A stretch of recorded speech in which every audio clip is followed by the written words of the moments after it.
खबर यूपी के बरेली से है। यूपी के बरेली में दोस्ती के नाम पर धोखे का ऐसा षड्यंत्र रचा गया जिसे सुनकर आपको अपने दुश्मन ज्यादा अच्छे लगेंगे। जी हां, दोस्त जो हैवान निकली, अपनी ही सहेली को अपने भाई की दरिंदगी का शिकार बनाया और उसके बाद शुरू हो गया ब्लैकमेलिंग का खेल, जिसमें आरोपी के परिजनों ने उनका भरपूर साथ दिया।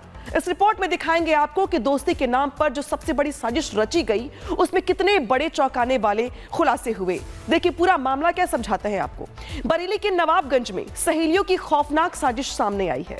10 साल की छात्रा के साथ आलिया हिना ने साजिश रची।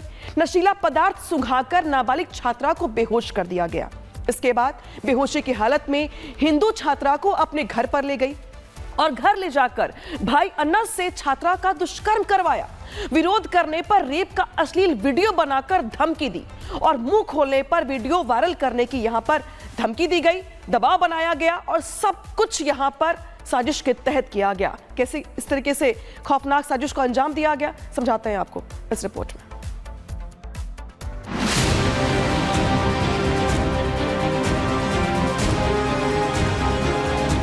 दोस्ती के नाम पर जिहादी दोस्त काम पर, सहेलियों की सनसनीखेज साजिश,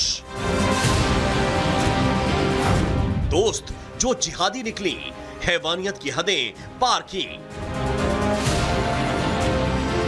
जिहाद के नाम पर एक बार फिर हिंदू लड़की को टारगेट किया गया। दोस्ती की आड़ में गद्दारी की ऐसी कहानी गढ़ी गई जिसे सुनकर हर कोई पूछ रहा है, क्या ऐसे होते हैं दोस्त?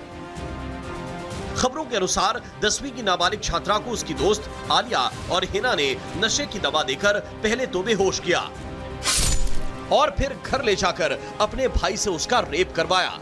लेकिन इतने से भी जब मन नहीं भरा तो उन्होंने लड़की का अश्लील वीडियो बनाया और फिर मुंह बंद रखने के लिए पीड़िता को ब्लैकमेल किया। इधर पीड़िता की मां ने मामले में आरोपियों और उनके परिजनों के खिलाफ सख्त कार्रवाई की मांग की है।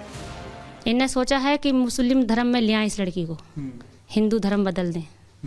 इसी चक्कर में मेरी लड़की गायब की। आप तय कि टारगेट करते हैं इस तरीके से लड़कियों को? हाँ करते हैं, इनका तो यही पैसा है। मैं न्याय पे खड़ी हूँ, मुझे न्याय चाहिए। आज तो मेरी बेटी के साथ हुआ है, कल दूसरी बेटी के साथ गलत ना हो। रिपब्लिक भारत से बात करते हुए पीड़िता की मां ने बताया कि स्कूल में वार्षिक सम्मेलन चल रहा था, तभी उसकी 2 सहेलियां कुछ सुंघाकर छात्रा को अपने साथ ले गईं। पीड़िता को इसके बाद का कुछ भी याद नहीं है। जब उसे होश आया तो वो अनस के कमरे में थी। पीड़िता के साथ कुछ गलत हुआ था। घटना के बाद आरोपियों के परिजन भी मुंह बंद रखने की धमकी दे रहे हैं। और इनका भाई मुझ पे सवार हो रहे थे। क्या बोल रहे थे? ये बोल रहे थे नेकी कर दी और बुराई आ रही है। मैंने कहा मेरी बेटी को कौन से मकसद से अपने घर ले गए। फिर उसके बाद में इनकी माँ बोली कि बेहोशी की हालत में ले गए। मैंने कहा कि आप क्या डॉक्टर थे? मेरी लड़की को डॉक्टर के हवाले करते, चौकी में करते, 100 एम्बुलेंस बुला लेते, तुम अपने घर क्यों ले गए मेरी बेटी को? तो यही माँ भी बोल रही थी कि एक तो हमने भलाई कर दी और बुराई आ रही है। वहीं मामला सामने आने के बाद पुलिस ने आरोपी अनस को गिरफ्तार कर लिया है। इसके अलावा दोनों सहेलियों और उनके माता पिता के खिलाफ अपहरण, दुष्कर्म, धमकी और पॉक्सो एक्ट में FIR दर्ज की गई है। मामले की जांच फिलहाल जारी है। पीड़िता के बयान और आरोपों के आधार पर पुलिस तफ्तीश में जुटी है। घटना में धर्मांतरण और लव जिहाद के एंगल को भी देखा जा रहा है। पुलिस ये भी तलाश रही है कि इस साजिश के तार कहां तक हैं। क्या स्कूलों में कोई जिहादी नेटवर्क हिंदू लड़कियों को निशाना बनाने में जुटा है?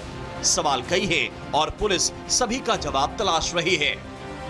Bureau report, Republic Bharat.